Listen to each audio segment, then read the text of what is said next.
Assalamualaikum warahmatullahi wabarakatuh. Perkenalkan, nama saya Siti Rasyatul Uma dengan NIM 0602032348. Di sini saya akan membahas tentang materi yang kedua, yaitu perencanaan supervisi akademik dan manajerial.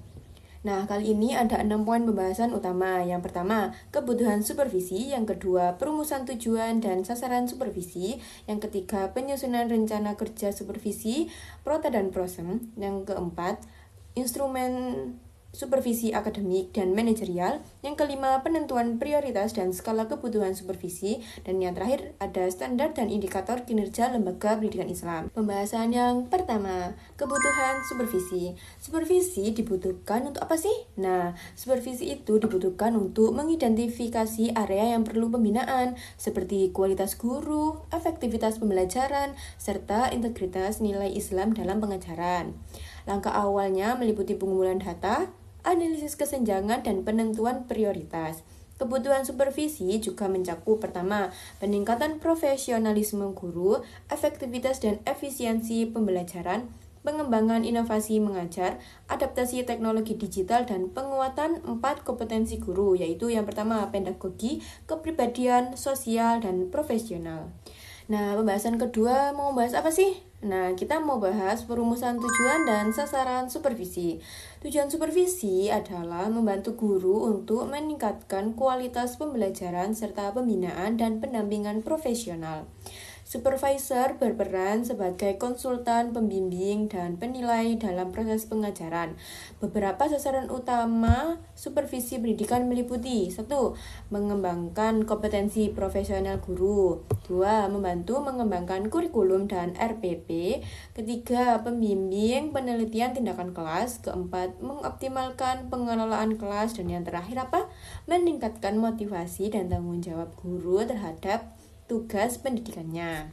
Nah, untuk pembahasan selanjutnya yaitu penyusunan rencana kerja supervisi.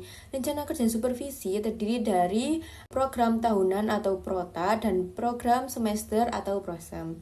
Prota itu digunakan untuk apa? Nah, prota itu digunakan untuk menentukan arah dan tujuan supervisi selama 1 tahun.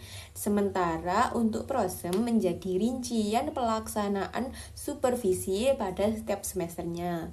Tahap penyusunan rencana kerja itu meliputi apa aja sih?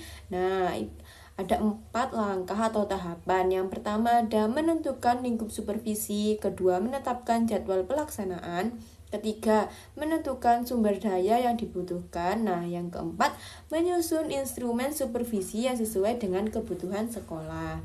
Kemudian ada instrumen supervisi akademik dan manajerial. Instrumen akademik ini telah berkembang ke arah digitalisasi supervisi yang mencakup pertama, asesmen pra-observasi, kemudian observasi proses pembelajaran, kemudian pemberian solusi, keempat refleksi, dan nomor 5 yaitu tindak lanjut.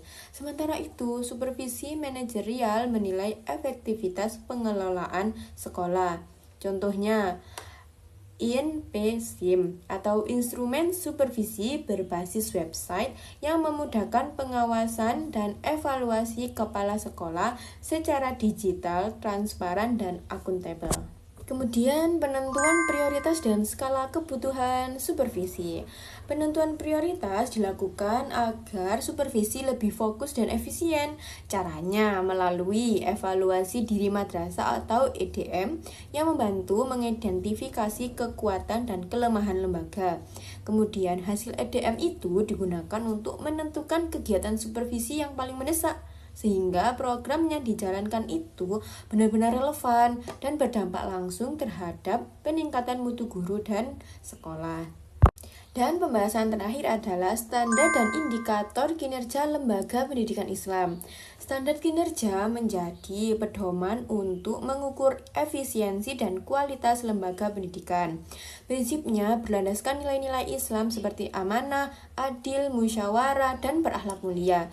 Indikator utamanya itu meliputi kepemimpinan Islami dan profesional, kurikulum integratif antara ilmu agama dan umum, kompetensi tenaga pendidik, kualitas layanan pembelajaran, mutu internal, serta akreditasi. Pendekatan balance scorecard juga dapat dilakukan melalui 4 aspek, atau meliputi 4 aspek. Yang pertama, finansial, stakeholder, proses internal, serta pembelajaran dan pertumbuhan sumber daya manusia. Dan yang terakhir, kesimpulan dari materi tadi yaitu bahwa perencanaan supervisi pendidikan dan manajerial adalah fondasi penting dalam meningkatkan mutu lembaga pendidikan Islam. Supervisi yang terencana, terukur, dan berbasis digital, serta membina guru secara profesional, memperkuat tata kelola sekolah, serta menumbuhkan budaya mutu yang berkelanjutan. Nah, dari penjelasan tersebut, jika ada kurang lebihnya mohon maaf. Sekian, wassalamualaikum warahmatullahi wabarakatuh.